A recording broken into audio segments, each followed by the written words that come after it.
Which one of the following cellular component are known as the protein factory of a cell? இது என்னன்னா நம்ம அந்த செல் கான்செப்ட்ல எப்படி லேர்ன் பண்ணுவோம்னா ஃபண்டமெண்டலா என்ன பண்ணுவோம்னா நான் அந்த ஃபர்ஸ்ட் கொஸ்டின்ல பார்த்தோம்ல பிளான்ட் செல் வெர்சஸ் அனிமல் செல் அந்த செல்லோட டிஃப்ரென்ஸ் வந்து லேர்ன் பண்ணுவோம். அதே மாதிரி இந்த ப்ரோகேரியாட்டிக் வெர்சஸ் யூகேரியாட்டிக் செல்னு பார்த்தோம்ல இதை லேர்ன் பண்ணுவோம். மூணாவது என்னன்னா செல்லோட காம்போனன்ட் அப்படின்னு சொல்லுவோம். அதாவது செல்லுக்குள்ள நிறைய பார்ட் இருக்கும். சைட்டோபிளாசம் இருக்கும், மைட்டோகாண்ட்ரியா இருக்கும், நியூக்ளியஸ் இருக்கும், நியூக்ளியஸை சுத்தி மெம்பரைன் இருக்கும். இது எல்லாமே என்னன்னா அந்த ஒரு செல்லுனா அதோட வந்துன்னா பார்ட்ஸ் அது எல்லாத்தையும் லேர்ன் பண்ணுவோம். அப்படிதான் வந்துன்னா இந்த ஒவ்வொரு செல்லு காம்போனண்ட்டுக்கும் ஒவ்வொரு விதமான வந்துன்னா வேலைகள் இருக்கும். அதை வச்சு என்னன்னா அந்த மாதிரி இருக்கல அது ஒன் ஆஃப் த காம்போனண்டோட வேலையை கொடுத்துட்டு அது எந்த இது வந்து பார்க்கும். அதான் கொஸ்டின் கேட்டிருக்காங்க.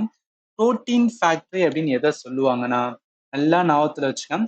அதாவது நம்மளோட செல் பாட்டுல முக்கியமான பங்கு வகிக்கிறது அந்த எண்டோபிளாஸ்மிக் ரெட்டிகுலம்னு சொல்லுவாங்க. இது எங்க இருக்குன்னா ஒரே நிமிஷம். நம்ம முதல் கொஸ்டின் டிஃபரன்ஸ் பார்த்தோம்ல எண்டோபிளாஸ்மிக் ரெட்டிகுலம் எங்க இருக்கு பாருங்களேன். எண்டோபிளாஸ்மிக் ரெட்டிகுலத்துல ரெண்டு இருக்குன்னு சொல்லுவாங்க. ஒன்னு ஸ்மூத்னு சொல்லுவாங்க, இன்னொன்னு ரஃப்னு சொல்லுவாங்க. ரஃப்னா என்ன, ரொம்ப கரடு முரடா இருக்குது. ஸ்மூத்னா அதே வந்து என்ன மெல்லிசா இருக்குது. ஏன் அதுக்கு ரஃப் அப்படின்னு பேர் வச்சிருக்காங்கன்னா அந்த ரஃப் இருக்கிறதுக்கான ரீசனே வந்து அதுல இருக்க ஒரு முக்கியமான பாட்டு. அது என்ன பாட்டு அப்படின்னு சொல்லுவாங்கன்னா ரைபோசம் சொல்லுவாங்க. இங்க பாருங்க, ஒரு ரஃப்பான எண்டோபிளாஸ்மிக் ரெட்டிகுலம் ஏன் ரஃப்பா இருக்குன்னா அதுல சின்ன சின்ன வந்து புள்ளிகளா எது இருக்கும் அப்படின்னு பார்த்தா ரைபோசம் ஒட்டிக்கிட்டு இருக்குன்னு சொல்லுவாங்க. இப்படி அந்த ரைபோசம் ஒட்டிக்கிட்டு இல்லாத என்ன சொல்லுவாங்கன்னா ஸ்மூத்தான எண்டோபிளாஸ்மிக் ரெட்டிகுலம் அப்படின்னு சொல்லுவாங்க. ஜஸ்ட் வந்து கனெக்ட் பண்றதா சொல்றேன்.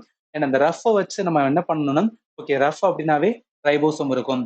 ரைபோசம் இருந்தாவே ரைபோசத்தோட வேலை வந்து என்ன பண்ணணும், புரோட்டீனை உருவாக்கக்கூடிய தன்மையை கொண்டிருக்கும். அதனால என்ன சொல்லலாம், எங்க எண்டோபிளாஸ்மிக் ரெட்டிகுலம் இருக்கோ அதுல ரஃபா இருந்துச்சுன்னா ரைபோசம் இருக்கும். அந்த ரைபோசம் என்ன பண்ணும், புரோட்டீனை உருவாக்கும். கேள்வி என்ன, புரோட்டீன் ஃபேக்டரின்னு சொல்லியிருக்காங்க. அப்ப என்ன வரும், ரைபோசம். அதனால இந்த கொஸ்டினுக்கு ஆன்சர் ஏதா வரும். இதையே வந்து மார்க்கிங் கேட்கலாம். அதாவது இந்த புரோட்டீன் ஃபேக்டரியை உருவாக்குற ரைபோசோம் எதுல அட்டாச் ஆகுதுன்னா ரஃப்பான எண்டோபிளாஸ்மிக் ரெட்டிகுலத்துல வந்து அட்டாச் ஆகிட்டு இருக்கும். ஜஸ்ட் கனெக்ட் பண்ணுங்க. ரொம்ப ரொம்ப இம்பார்ட்டன்டான பாயிண்ட்.